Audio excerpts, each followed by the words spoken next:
Well, good morning. Faced with an unprecedented threat to our health and safety, faced with a very real prospect of patients being turned away from overwhelmed hospitals, faced with consequences of inaction, this virus has consistently forced us to make decisions that no one ever wanted to make. Looking at where we are right now and how far we've come, pushing Omicron back, there's no doubt these were the right decisions. There's no doubt they protected our hospitals from collapse and saved lives. Today, we're on track to very soon remove almost all restrictions for businesses as part of our reopening plan. And we heard from Dr. Moore last week and again yesterday that he is now working on a plan that will allow us to remove the vaccine passport system. My friends, this is great news and a sign of just how far we've come together in this fight. But this progress doesn't change what we've been through, because the truth is, this virus forced us to make unthinkable sacrifices. And I know that this has been extremely, extremely difficult. Watching businesses close, livelihoods lost, freedoms restricted. None of this has been easy. People are frustrated, they're scared, they're angry. And I know these frustrations have reached a boiling point for many Canadians. The result is what we're now seeing in various cities across our province and our country. My friends, one of the great things about living in Canada is our right to free speech, the right to choose our government by voting for leaders that best represent us, the right to peacefully protest when we disagree with what our government is doing. But like all rights, these are not without reasonable limits. Our economy in Ontario is built on trade, especially with our partners in the United States. The Ambassador Bridge in Windsor alone sees more than $700 million of two-way trade every single day. And that trade employs hundreds of thousands of Ontarians who work in auto plants and factories across our great province. Those jobs feed millions of families. They are the lifeline for our province and its economy. And while I appreciate the right to protest, that right cannot and must not extend to cutting off that lifeline. We're now 2 weeks into the siege of the city of Ottawa. I call it a siege because that's what it is. It's an illegal occupation. This is no longer a protest. With a protest, you peacefully make your point and you go back home. And I know that the vast majority of the people did that. They came, they peacefully demonstrated, they made their point, and they left. And I want to say to those people, you've been heard loud and clear. Canada has heard you. My message to those still in Ottawa, to those at our border crossings, please go home. To those of you who have brought your children, please take them home. I urge you, it's time to leave. And it's time to do so peacefully. But to the very small groups who have chosen to take a different path, to those who have chosen to take a city of 1 million people hostage for the past 2 weeks, to those who've attempted to disrupt our way of life by targeting our lifeline for food, fuel, and goods across our borders, to those trying to force a political agenda through disruption, intimidation, and chaos. My message to you is this: your right to make a political statement does not outweigh thousands of workers to earn their living. It does not outweigh our right to get food across our borders. Your right to make a political statement does not outweigh the rights of 1 million people in Ottawa to live peacefully, free of harassment and chaos in their own homes. So let me be as clear as I can. There will be consequences for these actions, and they will be severe. We've already started by going after the money funding the illegal occupation. Yesterday, an Ontario court granted our request to freeze the funds from Give, Send, Go for the convoy.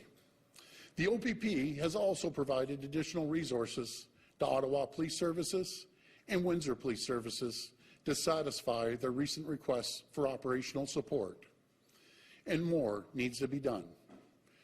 We're strengthening the tools and the powers of our police forces to resolve this situation and restore order. Let me be clear, the government does not direct our police forces, but we do set the laws. Today, I'm using my authority as Premier of Ontario to declare a state of emergency in our province. And I will convene Cabinet to use legal authorities to urgently enact orders that will make crystal clear it is illegal and punishable to block and impede the movement of goods, people, and services along critical infrastructure. This will include protecting international border crossings, 400 series highways, airports, ports, bridges, and railways. It will also include protecting the safe and essential movement of ambulatory and medical services, public transit, municipal and provincial roadways, as well as pedestrian walkways. Fines for noncompliance will be severe, with a maximum penalty of $100,000 and up to a year imprisonment. We will also provide additional authority to consider taking away the personal and commercial licenses of anyone who doesn't comply with these orders. This will not impede the rights of Ontarians to peacefully protest. It will provide additional tools to help stop the illegal occupation of Ottawa and the Ambassador Bridge in Windsor. While these emergency orders will be temporary, we have every intention to bring new legislation forward that will make these measures permanent in law. We're taking these steps necessary to support our police as they do what it takes to restore law and order. And please, my friends, make no mistake, this is a pivotal moment for our nation. The eyes of the world are upon us right now, and what they are seeing is not who we are. It's not what Canada is about. This is not how we try to change things here in Canada. We do it through the ballot box. Because we are Canadian, and we are better than that. And so, as a province, as a nation, we must collectively draw a line. We must stand for the values that define us. We must come together right now. We must heal the divide that is fracturing our society. We must come together now, not as opponents, but as Canadians. And we must see that the sacrifices we're forced to make were made for a reason. To see that because of the actions we took over the last 2 years, tens of thousands of lives were saved from COVID-19.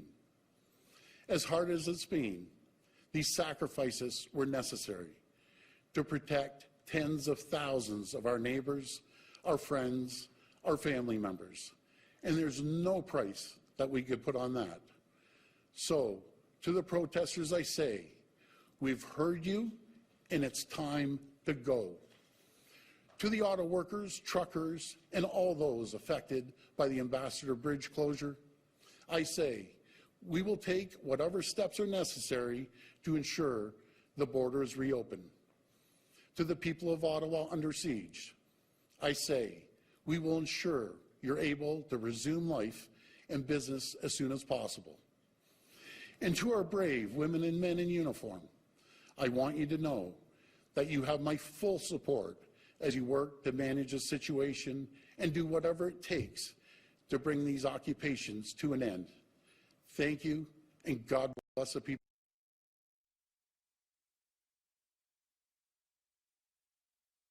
One question and one follow-up.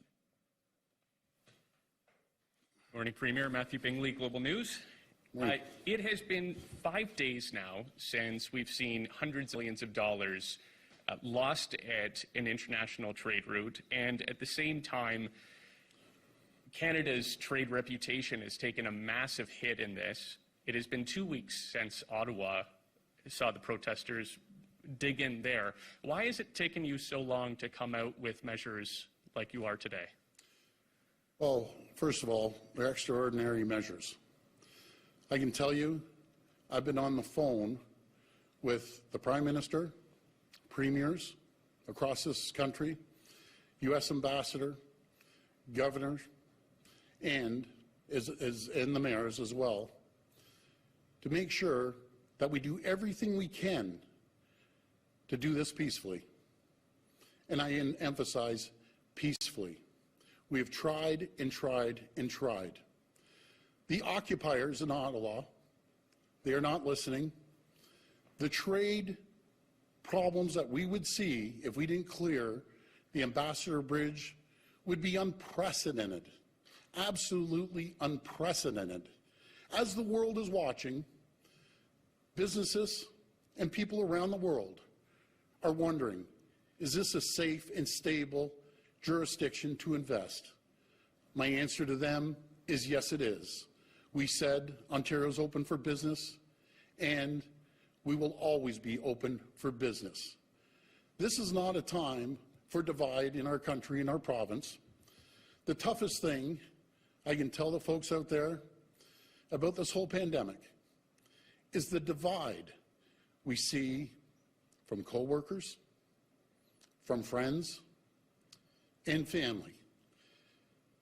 That is the toughest thing, and it's time that we come together as a country and as a province and show the world that's not what Canada's about. Canada is the greatest place in the entire world to live, to work, and to raise a family. We're going to move forward as quickly as we can to clear the bridge, to get people's lives back to normal in Ottawa. And we will use every tool in our toolbox to make sure that happens. You said it yourself that the protesters aren't listening. Are fines enough to get them to leave, or are you giving police the powers to physically remove them? Well, again, I just want to make it very clear that I do not, and I repeat, do not direct the police. We make the laws, the police enforce the laws.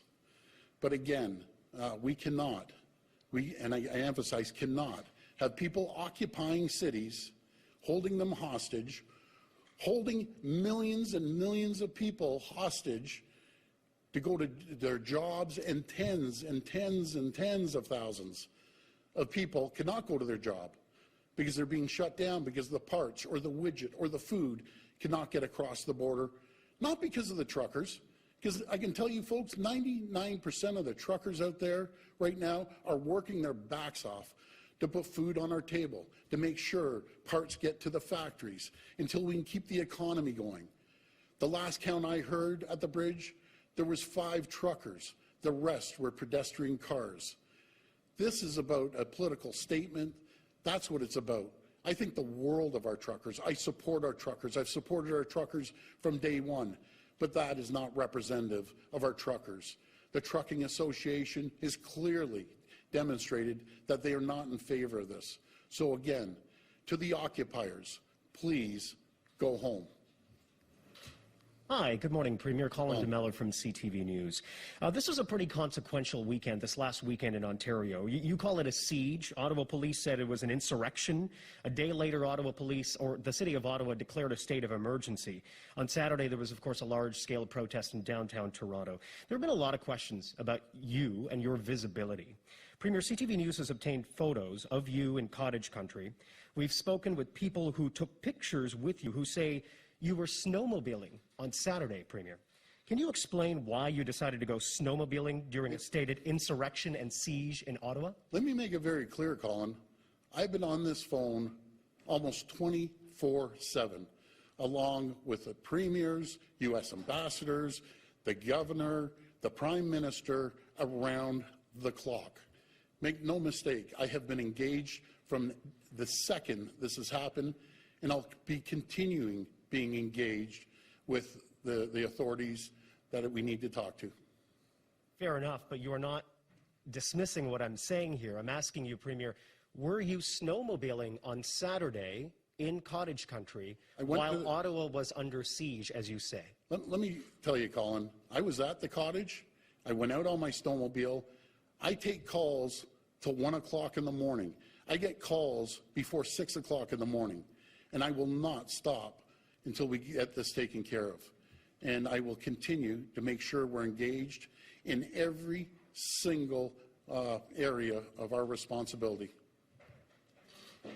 Premier Richard Southern with City News. How you doing, Richard? Good. You mentioned the end of the Vax Pass today. There's a video floating online of you being a bit more specific to that. On that, can you tell us today, sir, when this vaccine certificate program is ending? Well, we're going to take the advice, which I have right from day one from Dr. Moore, and I've always made sure our decisions are based on health and on science. And we put this plan together well before this protest started. And it's been a plan that we've been working on for months. We're waiting for recommendations from Dr. Moore. I think we all heard very clearly last week and this week that Dr. Moore wants to move forward with these measures. And once we take that recommendation, we'll bring it to Cabinet and we'll make the decision. But, Premier, there's a video saying, purportedly of you saying, I'm going to pull the Vax Pass. And that's it sounds like you made up your mind, sir. Can you just tell us what that decision is? You know something? It's based on what Dr. Moore said the previous week and what Dr. Moore said yesterday. I can be very clear, Richard, that I will never, ever negotiate that people that break the law, that people that are in there illegally and occupying cities. I base it on health. I base it on science. Dr. Moore has clearly said it's time to move forward. I look forward to Dr. Moore's measures and recommendations, and we'll continue to work with Dr. Moore to reopen safely and cautiously. Hi, Premier. Charlie Pinkerton from iPolitics. How long will it be, can you clarify, until these new orders are put in place? And when should protesters be facing fines, the jail time that you've announced today? Well, I'll pass it to our Solicitor General, but again, I'll repeat what I just said. I'll wait for the recommendations, what Dr. Moore brings to our Cabinet. We'll make the decisions based on that, and I'll pass the next question over to the Solicitor General.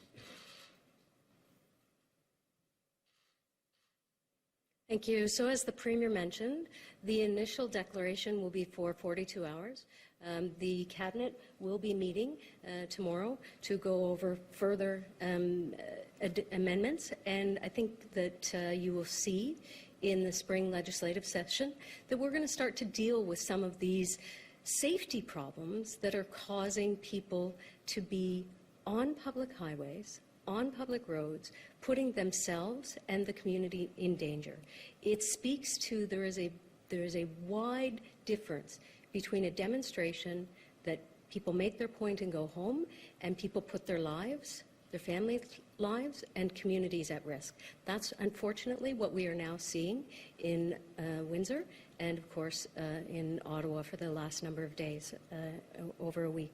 We want to make sure that people can safely go to work, access their homes, access their businesses.